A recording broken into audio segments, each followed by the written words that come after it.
Salut à tous les frérots, j'espère que vous allez bien. Aujourd'hui, on se retrouve pour une toute nouvelle vidéo. Alors, je sais, j'ai un peu dormi, j'avais dit que j'allais sortir plein de vidéos, etc. Ça fait 4 mois que j'en ai pas sorti.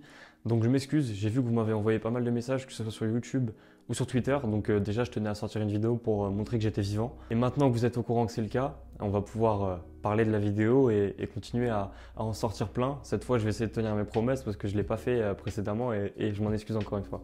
En pleine période de Cannes, je me suis dit qu'on allait rester dans le thème et que j'allais vous présenter une petite série de joueurs à suivre, que ce soit pendant la Cannes justement ou tout simplement dans le futur.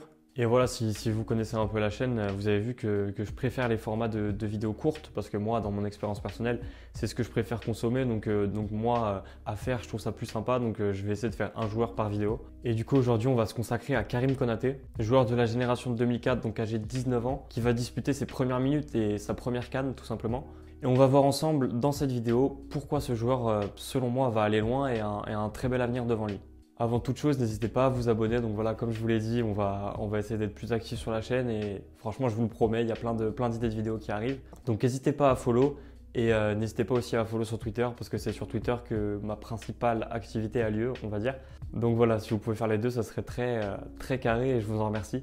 Histoire de commencer dans le bon ordre, je vais vous faire un petit portrait de d'où il vient, d'où il joue. Parce que voilà, pour moi et peut-être pour certains d'entre vous, c'est un joueur dont j'entends parler depuis un long moment. Mais je sais très bien que pas tout le monde le connaît, donc on va retracer un peu ça en quelques mots. Donc Karim Konaté, c'est un joueur qui a réussi à faire parler de lui assez jeune. Il jouait déjà en professionnel en Côte d'Ivoire à ses 16-17 ans. Et c'est lors de la saison 2021-2022 qu'il va faire une saison absolument époustouflante, que ce soit en championnat et même en Ligue des champions africaine. C'est durant cette saison-là qu'il va impressionner tout un pays et tout un continent, en surperformant totalement dans le championnat ivoirien, avec notamment 15 buts inscrits en 13 matchs, mais aussi en montrant de plus belles choses sur une échelle continentale, puisqu'il arrivera aussi à marquer des buts et à se faire un nom dans la Ligue des champions africaine, qui est bien plus relevé que ce qu'on pense. Et ce qui impressionnera le plus les observateurs, c'est sa maturité et notamment son gabarit physique bien avancé sur son âge. Sans vouloir tomber dans la caricature facile et un peu débile, l'une des caractéristiques principales et l'une des qualités qu'il faut avoir pour percer dans ce genre de championnat, c'est aussi le bagage physique parce qu'il y a énormément d'intensité. Et voir un joueur aussi jeune, avec autant d'aptitude et qui ne se faisait pas bouger alors qu'il avait seulement 16, 17 ou 18 ans, rien que ça a épaté les observateurs. Et le voir montrer une palette technique aussi grande, c'est ce qui va le faire bouger la saison d'après à Salzbourg, donc pour une petite somme de 3,5 millions d'euros. Pour ceux qui ne connaissent pas trop, Salzbourg, c'est un club qui revend très bien. C'est un vrai tremplin pour beaucoup de jeunes joueurs. Et c'est surtout un club qui a un circuit préférentiel très intéressant, puisqu'avec leurs nombreux clubs satellites, ils peuvent se permettre de faire venir des joueurs du Brésil ou encore des États-Unis. Mais surtout, vu qu'ils ont un partenariat avec un club en D2 autrichienne, ils peuvent se permettre d'acheter des joueurs en nombre et de les prêter dans ce club-là, histoire de leur faire gagner en temps de jeu et de les faire prendre en valeur marchande s'ils arrivent à performer, pour espérer du coup aller dans le plus grand club de cette mini-galaxie, le RB Leipzig. Après, forcément, on peut très bien percer à Salzbourg et ne pas signer à Leipzig. Il est clair que si l'entraîneur de Leipzig veut Karim Konaté, par exemple, il ira, et surtout que même pour le joueur, ça lui permettra aussi d'aller dans l'un des meilleurs, voire le meilleur club tremplin en Europe. Bon, maintenant que les présentations sont faites, on va essayer de voir ses points forts ensemble. Je vais vous mettre des clips comme on a l'habitude.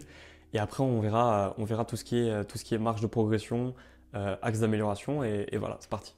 Tout d'abord, en qualité principale, c'est un redoutable finisseur. Donc forcément, je ne vous ai pas parlé de son poste, mais c'est un 9 pur. Et pour le coup, c'est réellement un tueur qui a beaucoup de maturité, notamment dans son placement et dans sa qualité à finir les actions dans la surface. Parce que voilà, moi, j'aime pas trop cette notion de tapine, entre guillemets, de but facile, etc.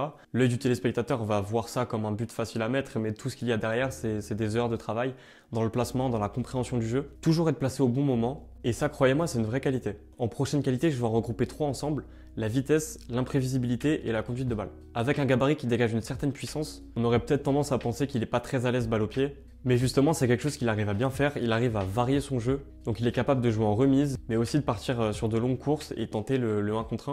Donc on voit qu'en moyenne il réussit 1,44 dribbles par 90 minutes, donc c'est extrêmement intéressant et ces dribbles sont souvent importants. En fait, ce point fort il rejoint tous les autres parce que dans tout ce qu'il fait il y a de l'intelligence. Et encore une fois, je l'ai dit 8 fois déjà, je pense, mais il y a vraiment une maturité dans son jeu, moi, qui m'impressionne. Ajouté à cela, c'est un des attaquants en Europe qui touche le plus de ballons dans la surface adverse. Parce qu'en touchant 7,35 ballons par 90 minutes dans la surface adverse, il est dans le top 6% des numéros 9 dans toute l'Europe. Voilà, sens du placement, intelligence de jeu et buteur clinique. On est déjà à pas mal de points forts, je pense. Ce que j'aime bien aussi chez lui, c'est qu'il joue toujours la tête levée et qu'il va toujours vers l'avant. Il arrive à créer des actions, ce qui n'est pas vraiment son rôle. Mais c'est important et en décrochage et en soutien, il est aussi intéressant. Bon, maintenant, on va voir ce qu'il faut améliorer. Bien évidemment, tous les joueurs ont des axes d'amélioration et c'est pour ça que je me permets de lui en trouver quelques-uns. Mais sincèrement, c'est un top 9 et tous les points forts que j'ai listés, je vous conseille d'aller regarder par vous-même et je pense que vous verrez à peu près la même chose que moi. Et en tout cas, sur ces quelques axes d'amélioration, je voulais tout d'abord parler des duels. Parce que malgré son gabarit, que ce soit physique et même tout ce qui est duel aérien, il gagne vraiment trop peu de duels. Donc c'est dommage parce que balle au pied, son gabarit, c'est l'une de ses plus grandes forces. Mais lorsqu'il n'a pas le ballon ou lorsqu'il s'apprête à le recevoir, je pense qu'il n'utilise pas encore assez bien son corps. Que ce soit dans quelle position de tourner avant de recevoir le ballon, lors des duels aériens, le timing pour sauter, etc. C'est des choses qu'il ne maîtrise pas encore, mais justement, ce qui est bien avec ce genre d'axe d'amélioration, c'est que c'est des choses qu'on peut développer. Ensuite, je vous ai parlé de sa faculté à jouer vers l'avant, mais un truc que j'ai remarqué chez lui, parce que forcément, quand je fais ce genre de vidéo, j'ai quand même un minimum de bagages de vidéos regardées, de matchs en entier regardés, c'est qu'il joue trop vers l'avant. Vraiment, c'est rare de reprocher ça à un joueur, mais je le vois très peu faire des passes à ses milieux de terrain ou parfois patienter quand il le faut.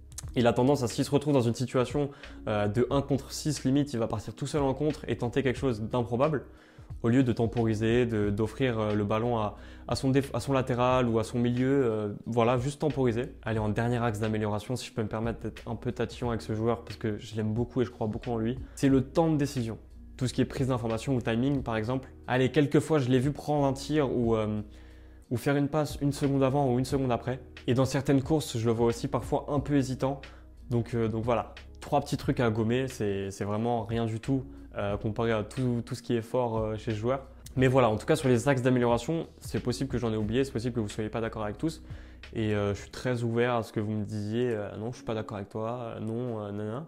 Vraiment pas de souci, moi j'adore le football et j'adore faire des vidéos, donc avec plaisir. Mais voilà, en tout cas, c'est un joueur que toute l'Europe convoite. Et j'espère au moins avoir pu vous expliquer un minimum pourquoi. Mais personnellement, je le mets facilement dans une liste de top 10, top 5, numéro 9 les plus prometteurs dans les 5-10 années à venir. Donc voilà, j'espère que vous avez apprécié cette petite découverte pour certains et cette petite découverte approfondie pour d'autres. Donc voilà les gars, j'espère que vous avez kiffé. Passez une belle CAN parce que franchement ça a commencé depuis 2-3 jours et moi je me régale. Je suis pas spécialement supporter d'une équipe mais je suis sûr que même vous en termes de football pur, vous vous régalez parce que on est servi en termes de niveau de jeu et je pense qu'on en parlera dans une autre vidéo. C'est intéressant de voir qu'il y a des gros, il y a des favoris, mais il y a de moins en moins de petits. On le voit avec notamment, je l'ai en tête, la Namibie là, contre la Tunisie. Donc voilà, j'espère que vous avez kiffé votre tournoi, tous, Ivoiriens ou tous les autres. Et voilà les gars, on s'attrape bientôt. Prenez soin de vous et salut les gars.